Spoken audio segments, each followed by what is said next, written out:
வேலப்பன் சாவடி சிந்தி கல்லூரியில் 30ஆம் ஆண்டு பட்டமளிப்பு விழா நடைபெற்றது. பூந்தமல்லி நெடுஞ்சாலையில் அமைந்துள்ள சிந்தி கல்லூரியில் 30ஆம் ஆண்டு பட்டமளிப்பு விழா கல்லூரி வளாகத்தில் நடைபெற்றது. சிறப்பு விருந்தினராக கல்பாக்கம் இந்திரா காந்தி அணு ஆராய்ச்சி மையத்தின் முன்னாள் இயக்குநர் முனைவர் ப. வெங்கட்ராமன் அவர்கள் கலந்து கொண்டார். வரவேற்புரையை சிந்தி கல்லூரியின் தலைவர் திரு ராஜாலால் நிச்சானி அவர்களும், அறிமுக உரையை சிந்தி கல்லூரியின் துணை முதல்வர் முனைவர் ச. சோபனா அவர்களும் நிகழ்த்தினர். கல்லூரி முதல்வர் முனைவர் த. பிரகலாதன் அவர்கள் பட்டமளிப்பு விழாவினை துவக்கி வைத்தார்.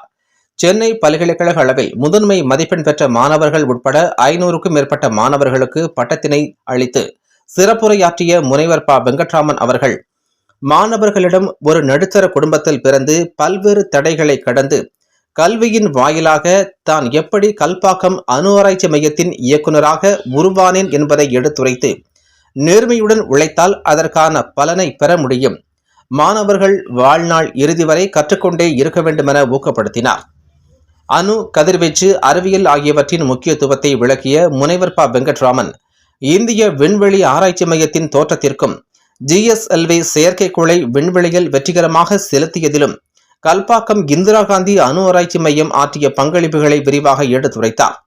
மாணவர்களிடம் கல்வியால் தானும் வளர்ந்து இந்த தேசத்தையும் மேன்மை உரை செய்ய வேண்டுமென்ற வேண்டுகோளை முன்வைத்து வாழ்த்தினார். இதனைத் தொடர்ந்து சிந்தி கல்லூரியின் ஆங்கிலத்துறை பேராசிரியர் டி. வினோத்குமார் அவர்கள் நன்றி உரை வழங்கினார்.